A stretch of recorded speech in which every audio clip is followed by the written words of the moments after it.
at Miyagi Records in Hyde Park today with Thelonious Martin. What's up, y'all? And we're going to do some crate digging for Kismet Coffee Club. But first, we're going to grab a couple of Kismet Dirty Chais from Home Court Collective. Yes, sir.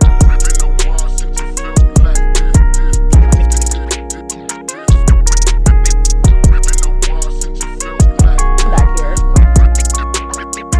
Feels like home. That's toasty.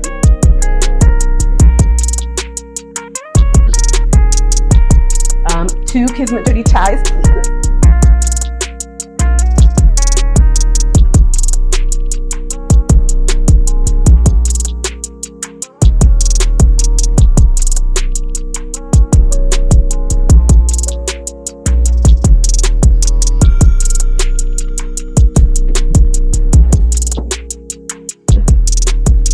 Okay, what we got? Can't go on Mary Jane Girls. Rick James produced. Oh shit. This record has All Night Long, one of my favorite bass lines, favorite breaks. Instacop. What else we got in here? Ooh. Black Ivory. It's crazy because like at a certain point in time, like Black Ivory, the Silvers are supposed to be like akin to Jacksons. Mm-hmm. Very soulful. Yeah. It almost felt like Also, they were a family.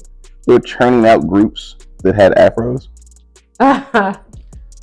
Lots of soulful shit. Dilla had sampled one of their records too. Yeah. I know you're a huge Dilla fan. I have a donut tattoo and I have to explain to people sometimes.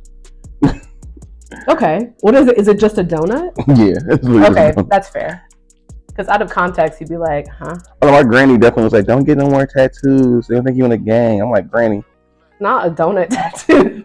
it's a donut. If they got Gang donuts, shit only, though. if they got donuts, I'm definitely joining the gang. Ooh. It was a best Okay. of slave, but one of my boy Topaz Jones, his dad, Kurt Jones, did vocals and played. So we're definitely grabbing this too. Yeah. I mean, they have so many, Just Touch Love. Yeah. Oh, it's got 2 a double disc set. So tell me more about like the first record. Which one? How do you make Mary Jane Girls? Oh, via DJing, and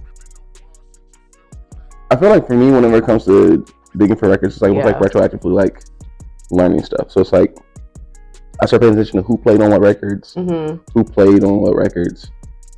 If I have prior knowledge of it being sampled or being used in a certain way, I'll go back and grab it. Yeah. So like, I was about to start seeing the break, but like, it's been used so many times, Yeah. and certain records like that, I'm like, I gotta have my collection just so I can play in the crib. Yeah. And this is definitely one of them.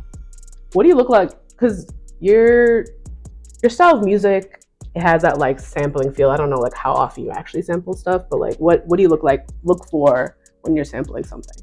When it comes to digging for vinyl, Yeah. outside of like a day like this, these are like records I might just like want to play in the crib.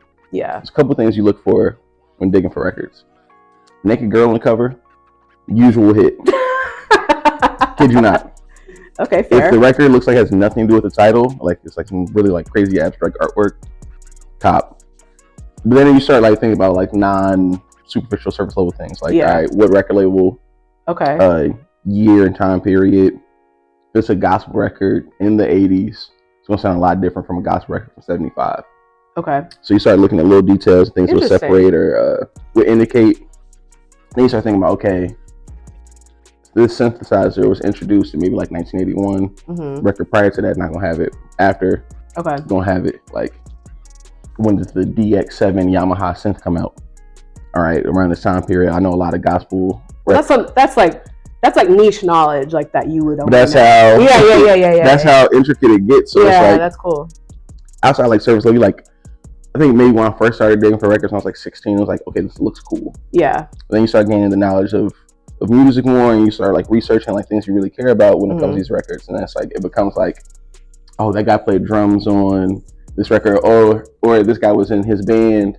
Now this is his solo record. So it's like it'll get really really niche, but that's what makes it fun. Yeah.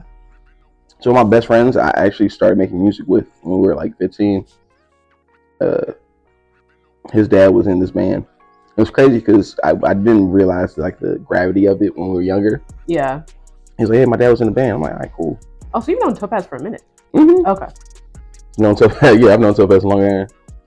Yeah, wow, yeah, I was 15. Oh shit. So yeah, nah, his pops was in this band, and more research I did, like I realized what songs he was on. Yeah. I was like, oh shit, your pop's cool as hell. Slave is kind of an intense name. It is, but they were funky. Yeah. And they have so many. From where? A little bit of everywhere, because okay. Kurt was on the East Coast. You look back, there's a lot of people from like Ohio, yeah, and, like, the Midwest playing a lot of funk records. Interesting. Very.